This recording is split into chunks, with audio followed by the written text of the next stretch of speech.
I've been asked this morning to convey a message from the divine through me to the world with regards to crystals and tarot cards and sage and all of these things that people perceive as being spiritual and having qualities and properties that bring you closer to the spiritual realm of the universe. What I was told by the divine is that none of that is the truth. This is just things that you were told on earth. But the celestials, as they refer to themselves, they're comfortable with the fact that earthlings seek security in these things. So they're more symbols than they are actual talismans and amulets. It's the symbolism that the human beings embrace, which in itself brings you closer to spirit, not the actual object. As an example, I was told to convey to the world that if you see like selenite or amethyst, rose quartz, black tourmaline, citrine, whatever crystal, you're told that these crystals have certain qualities and properties and characteristics, like rose quartz is for love, amethyst is for prosperity, so on and so forth. Black tourmaline repels negativity, tiger's eye wards off evil, whatever you're told, citrine. It's the convincing of the mind that's actually tapping into the frequencies of those energies. In other words, if someone told you that rose quartz is the most powerful crystal if you want to attract love, it's not the crystal that's attracting anything, because the crystal is comprised of the same energies that everything else is. It's the fact that someone's conveying information to your mind, and your mind is being convinced that this object possesses these qualities and characteristics and powers and so on, and it is the mind that is tapping into those separate energies.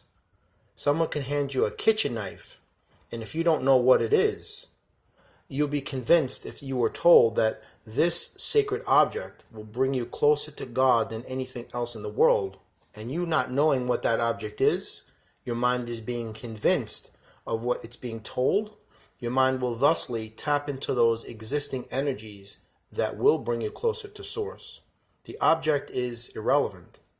It's the fact that the information is being conveyed to the mind, and the mind is processing that information, and those frequencies are being made readily available to the mind, and the mind is tapping into what already exists. So crystals, if you feel that you need to acquire them, that's a beautiful thing, but no crystal possesses any power or ability. If you feel one day you're, going throughout your day and you might be at like a market or maybe in a store or whatnot, and you're drawn to a certain crystal, it isn't the crystal that is drawing you to it. The universe is making it known subliminally or unconsciously to your mind that this energy is devoid in your life, whatever the property or quality that is assigned to that specific crystal. Meaning, like, if you're walking, and going throughout your day, you come across a crystal shop or, like a little fair or whatever, and you're drawn to a certain crystal, it isn't the crystal that you're being drawn to. The universe is aware that whatever energies are assigned, that properties or whatnot have been assigned to this crystal, whoever wrote it out, saying, okay, let's say it's amethyst. You're drawn to an amethyst crystal. Whatever qualities and properties someone has assigned to it, those are the qualities and properties of the energies that are missing in your life.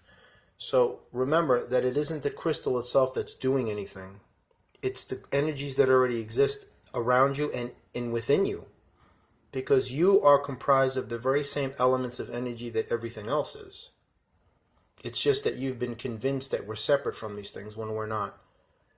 All of these things that you've been told have this quality, this property. If you need more love in your life, if you need to be grounded, if you need to be focused, you need this crystal, you need that crystal. Something you wind up with like 50, 60, 70, just a whole room full of crystals.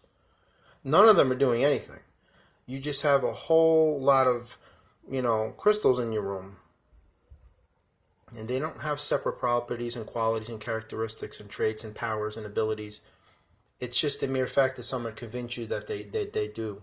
So that's what's actually transpiring. All of the energies and frequencies and vibrations and powers and qualities and so on, you already possess within you. Your soul is soul source energy. You are a single drop of soul from an endless sea of source. We are neither above source nor below source. We are of source. So that being said, you don't need any accessories or accoutrement. You don't need these things. If you feel you'd like to have them to comfort you in some way, then it's a beautiful thing. Nobody begrudges you that. Same holds true for sage. When you sage your home or your sacred space, the smoke itself isn't doing anything. It's your faith and belief in the light and the power of love and positivity that's being infused with that smoke, thusly empowering the smoke. Because the smoke is not spiritual bug spray.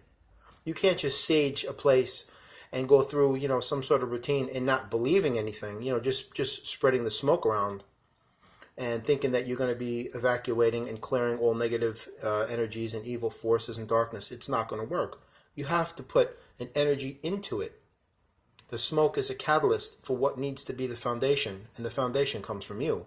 Again, the same with the crystals. You are giving the power to the crystal because you have been made to believe that this crystal has this quality and this quality and this